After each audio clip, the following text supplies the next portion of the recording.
14 اگست اس تاریخ کو جس میں اللہ تبارک و تعالیٰ نے پاکستان قائم فرمایا اور ہمیں مسلمانوں کو ایک خطہ زمین سے نوازا، ایک نئی ریاست عطا فرمائی، اور یہ بھی اللہ تبارک و تعالیٰ کے فضل و کرم کا ایک حصہ ہے کہ پاکستان جس تاریخ میں وجود میں آیا تھا وہ رمضان کی 27ویں شب تھی اور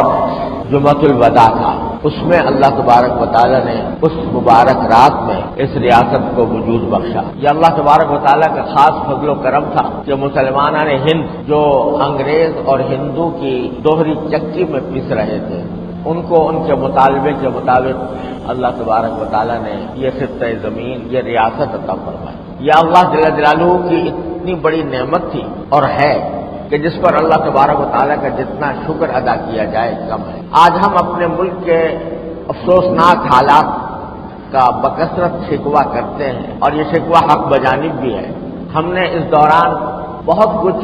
غلطیاں کی ہیں اور ان کی سزا بھگتی ہے۔ جس مقصد کے لیے اور جس نام پر یہ ملک قائم ہوا تھا، یعنی یہ نعرہ لگایا گیا تھا کہ پاکستان کا مطلب کیا، لا الہ الا اللہ، اس مقصد کی طرف ہم ابھی تک کوئی بڑی کامیابی حاصل نہیں کر سکے اور ہمیں شکوہ رہتا ہے اور وجہ طور پر رہتا ہے کہ یہاں کی حکومتوں نے اس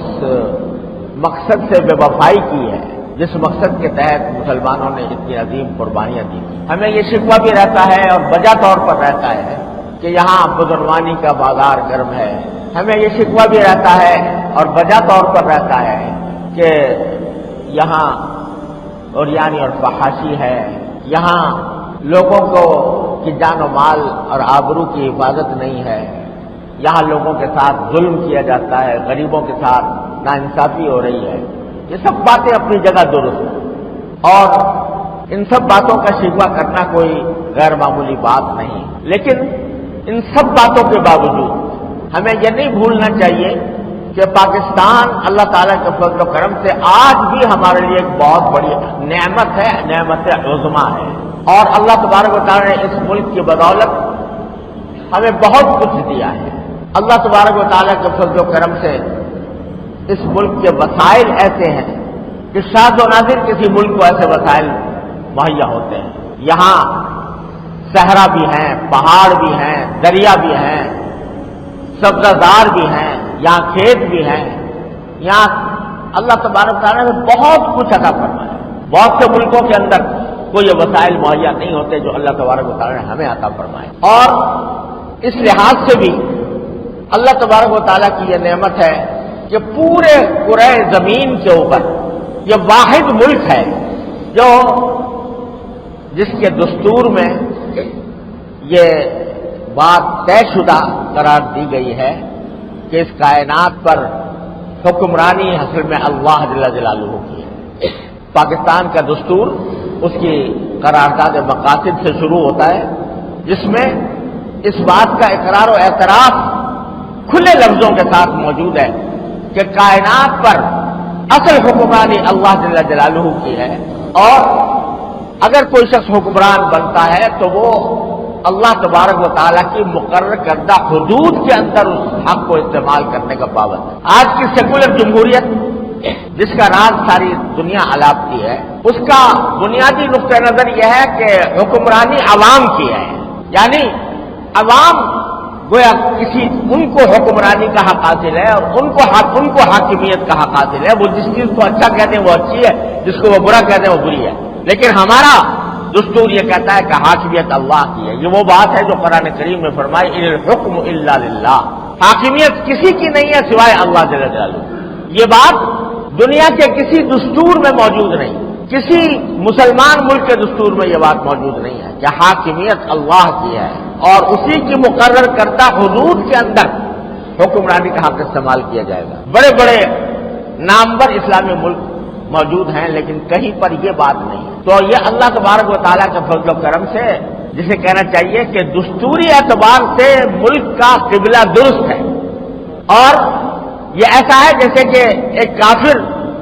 کلمہ پڑھ لے اور کہتے کہ اشہد ان لا الہ الا اللہ اشہد ان محمد رسول اللہ، تو وہ کفر سے نکل کر اسلام میں آ جاتا ہے، اور اللہ تبارک و تعالیٰ اس کو اسلام کی دولت عطا فرما دیتے ہیں. اگر وہ بعد میں بے عملی کا شکار ہو تو بدعمل کہلائے گا، بے عمل کہلائے گا، اور اس کو اس کے اوپر تنقید بھی کی جائے گی، لیکن اس کو یہ نہیں کہا جائے گا کہ یہ مسلمان نہیں رہا. اسی طرح اللہ تبارک و تعالیٰ نے ہمیں ایسا ملک عطا فرمایا جس کا قبلہ اصل کے اعتبار سے درست ہے، اللہ کی حاکمیت کو ماننے والا. پھر اسی دستور کے اندر یہ بات موجود ہے کہ جتنے اسلامی عقائد ہیں، اللہ تعالیٰ کی توحید، نبی کریم صلی اللہ علیہ وسلم کی رسالت، آپ کے اوپر نبوت کا اختتام، ملائکہ، قرآن کریم اور یوم آخرت، ان سب کا ذکر موجود ہے کہ ان پر ایمان لائے بغیر کوئی شخص پاکستان کا حکمران نہیں بن سکتا. یہ بات بھی دنیا کے کسی ملک میں نہیں ہے. جو شخص یہاں صدر کا عہدہ کرے گا، جو وزیر اعظم کا عہدہ اس کو ملے گا، اس کو یہ حلف اٹھانا پڑے گا کہ میں ختم نبوت پر ایمان رکھتا ہوں. اور اگر کوئی شخص یہ حلف نہیں اٹھائے گا وہ سربراہ نہیں بن سکتا. غرض اس میں یہ موجود ہے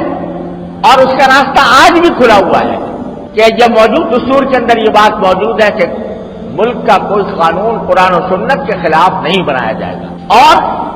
یہ حق دیا گیا ہے، ہر شہری کو حق دیا گیا ہے کہ اگر وہ کسی قانون کو قرآن و سنت کے خلاف پائے تو وہ عدالت وفاقی شرعی عدالت میں دعویٰ دائر کر سکتا ہے اور حکومت کو مجبور کر سکتا ہے کہ اس قانون کو تبدیل کرے. افسوس ہے کہ ہمارے ماحول میں کچھ ایسی ناواقفیت ہے اور سیاست کا کچھ ایسا انداز ہے کہ جلسے جلوسوں نعروں کے ذریعے جو کام کیا جائے وہ تو لوگوں کے سامنے آتا ہے، لیکن اگر کوئی پرامن اور صحیح طریقے پر سنجیدگی کے ساتھ کوئی کام کر کے اگر شریعت کی طرف پیش قدمی کا کوئی راستہ ہو تو اس کی طرف لوگوں کو توجہ. آج شاید بہت سے لوگوں کو یہ بات معلوم بھی نہیں ہوگی کہ ہر شہری کو، پاکستان کے ہر شہری کو یہ حق حاصل ہے کہ وہ مروجہ کسی بھی قانون کو چیلنج کر دے. سوشل میڈیا پر سب سے قدیم اور سب سے ریلائبل برانڈ درسقرآن.com